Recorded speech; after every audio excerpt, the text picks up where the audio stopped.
ඕගොල්ලොන්ට මේ ගේන්නේ රෑ කාලය පුරුපුරුලත් එක්ක කොහොමද ගෙවෙන්නේ කියන එක. අද නම් පොඩ්ඩක් පරක්කු වෙලා ආව හින්දා පුවට පුරුපුරුලගේ වේලින දාපු රෙදි ටික මුලින්ම අරගෙන ඒක නැවුවා. ඊට පස්සේ මේ සූදානම් වෙන්නේ ඒගොල්ලොන්ගේ කෑම එක හරි ගස්සන්න.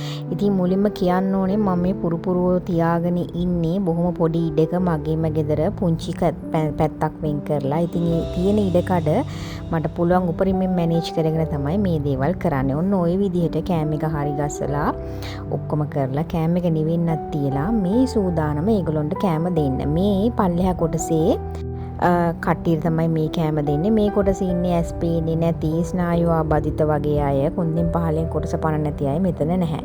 මෙතන ඉන්න අයගෙනුත් කොටසක් මෙතෙන්ට කෑම කන්න එනවා. අනිත් අය ඒගොල්ලන්ට වෙන් වූ තැන් තියෙනවා. ඒ තැන් වල තමයි කෑම කන්නේ.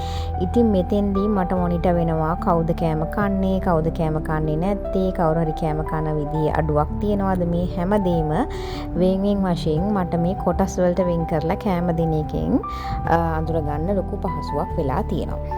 ඊට පස්සේ මේ සූදානම අනිත් කට්ටියට, ඒ කියන්නේ පල්ලෙහා කොටසේ ඉන්න අයට කෑම දෙන්න. ඉතින් ඔතෙන්දී ඒගොල්ලෝගේ බණ්ඩි ෆුල් වෙන්නම කනවා. අනිත් එක කියන්න ඕනේ මේ ඉන්න හැමෝ ගැනම වෙන වෙනම කියන්න මම දන්නවා. මේ ඉන්නේ මගේ ලොකු චූටි අනිත් අයත් එක්ක ඉතින් එකට කෑම කන්නේ නැහැ. එයාගේ ඇස් පේන්නේ නැහැ. එයා වෙනම ওই විදිහට තමයි කෑම කන්නේ. ඔය පල්ලෙහා කොටසේ අයට කෑම දීලා ඉවරුනාට පස්සේ මේ සූදානම මේ තැන් අස් කරලා පිරිසිදු කරන්න.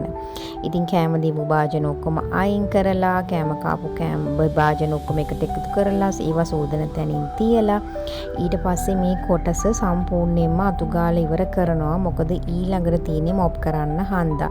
ඉතින් මේ පැය ගානක වීඩියෝ එකක් විනාඩි 5කට ගෙනාවෙත් බොහොම අමාරුවෙන්.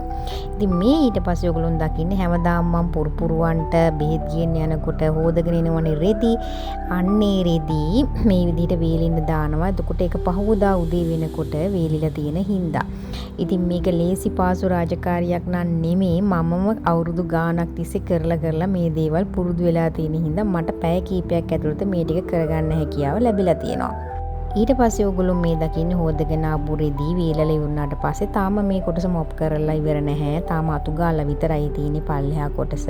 ඔය විදිහට රෙදි ටික වේලෙන්න දාලා ඊට පස්සේ යනවා උඩ තට්ටුවේ ඉන්න අයට කන්න දෙන්න. ඒ කොටසේ ඉන්නේ පූර්ණාබාධිත වගේම තව කට්ටියක් ඉන්නවා අර්ධාබාධිත අයත්. ඉතින් ඒගොල්ලන්ට ඔන්න ඔය විදිහට කෑම දීලා මේ යන්නේ සම්පූර්ණයෙන්ම ආබාධිත අයට කෑම දෙන්න. මේගොල්ලෝ මේ කූඩු වල තියලා කෑම දෙන්නේ. මොකද මට වෙන් වශයෙන් අඳුර ගන්න ඕනේ මේගොල්ලෝගෙන් කෑම කන්නේ කවුද, කෑම නොකන්නේ කවුද. ඒක මට ලොකු පහසුවක් වෙනවා ඒගොල්ලන්ට බෙහෙත් ඒත් කරන්න එහෙම යන්න. ඊට පස්සේ ඒගොල්ලෝ කෑම කනකම් මගේ මේ සූදානම ඒගොල්ලෝ ඉන්න කොටස් සම්පූර්ණයෙන් පිරිසිදු කරන්න මේ රතු ගාලි වෙලා මේ කොටසුත් සම්පූර්ණයෙන්ම මම මොප් කරනවා. ඊට පස්සේ මේගොල්ලෝ ඉන්න ෂීට්ස් උත් මාරු කරනවා. ඔය සූදානම මේගොල්ලෝ ඉන්න ෂීට්ස් සම්පූර්ණයෙන්ම මාරු කරලා අලුතෙන් ෂීට්ස් දාලා දෙන්න. ඊට අමතරව මේ හැමෝම ඇවිදින්න බැරි අයනේ වෙට් ටිෂු වලින් ක්ලීන් කරලා ඊට පස්සේ ඒගොල්ලන්ගේ ප්‍රෙෂර් වුන්ඩ්ස් වල බෙහෙත් දාලා අලුතෙන් වතුර තියලා ලොකු රාජකාරියක් තමයි ඔයගොල්ලන්ට මම මේ ස්පීඩ් කරලා පෙන්නන්නේ. මොකද මේ දේවල් ඔයගොල්ලෝ දකින්න ඕනේ කියලා මට හිතුණා. ඉතින් ওই විදිහට ඔය මගේ හඩු චූටි ඉතින් හඩු චූටිව ක්ලීන් කරලා එයාට වතුර තියලා ඔක්කොම ටික කරගන්නවා. අනිත් අයටත් ඒ විදිහටම ෂීට්ස් අයින් කරලා ඒගොල්ලන්ව වෙට් ටිෂුස් වලින් ක්ලීන් කරලා ওই විදිහට තමයි ඒගොල්ලොන්ව නිදා ගන්න මම සූදානම් කරන්නේ. ඊට පස්සේ මේ ඒගොල්ලන්ගේ අයින් කරපු රෙදි පහවදා උදේට හොදන්න ගෙනියන්න තමයි මේ ලෑස්ති කරන්නේ. මේ විදිහට ගාබේජ් බෑග් එකකට දාලා එකතු කරලා තිබ්බම මට ලේසි. ඊට පස්සේ ඔයගොල්ලෝ මේ දකින්නේ ඒගොල්ලන්ගේ ලිටර් ට්‍රේ අස් කරනවා. ඔය අස්පස් කරලා ඉවරනට පස්සේ තාම මොප් කරලා නැහැ. අලුත් ෂීට්ස් දාලා කට්ටියම නින්දට යන්න තමයි ඔය සූදානම් කරලා තියෙන්නේ. සමහරු ඉතින් සැරෙන් සැරේටත් කෑම කනවා. එහෙනම් එහෙම කන අයට වෙනම කන්න දීලා අනිත් අය කාලිවරයගේ පිඟන් එහෙම අයින් කරලා ඔය සූදානම් කරලා තියෙන්නේ ඒගොල්ලොන්ව නිදා ගන්න යන්න. හැමෝටම අලුතින් ෂීට්ස් දාලා දීලා ඔක්කොම ලෑස්ති කරලා තියෙනවා. ඊට පස්සේ පල්ලෙහා කොටසට ඇවිල්ලා ආපහු මේ කරන්නේ අතුගාපු තැන් සම්පූර්ණයෙන්ම මොප් කරන එක. මොකද මේ විදිහට මොප් කරේ නැත්තම් එකක් මේ තැන් අපිරිසිදු වෙනවා, අනිත් එක උදේට මැස්සෝ එනවා. ඉතින් මේ විදිහට කරගන්න එකෙන් මැස්සෝ එහෙම එන්නේ නැහැ මේ පැත්තට.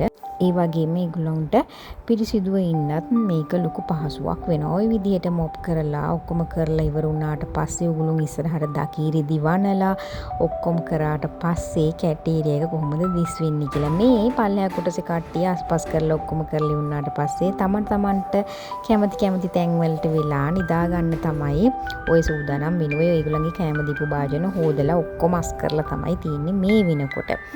ඔය ඔන්න ඔහොමයි මොප් කරලා අස් කරලා ඉවර වුණාම පල්ලෙහා කොටස දකින්න හම්බෙන්නේ. අපි ඊළඟට මේ දවස්වල මං කිරි පොවන පුංචි පැංචෝ දෙන්නෙක් ඉන්නවා. ඒ දෙන්නගේ කිරි එකයි මගේ මහන්සි යන්න මම බොන නෙස්කැෆේ එකයි හදාගන්න. ඊට පස්සේ මම යන්නේ මගේ තේක නිවෙන්න තියලා පැංචෝ දෙන්නට කිරි පොවන්න. තාම මේ දෙන්න නම් ඇස්සරලත් නැහැ. ඉතින් ඒ දෙන්නට කිරි පොවලා ඒ දෙන්නවත් නින්දට දාලා ඊට පස්සේ මම මගේ නෙස්කැෆේ එකක් දීලා නිදාගන්න යනවා.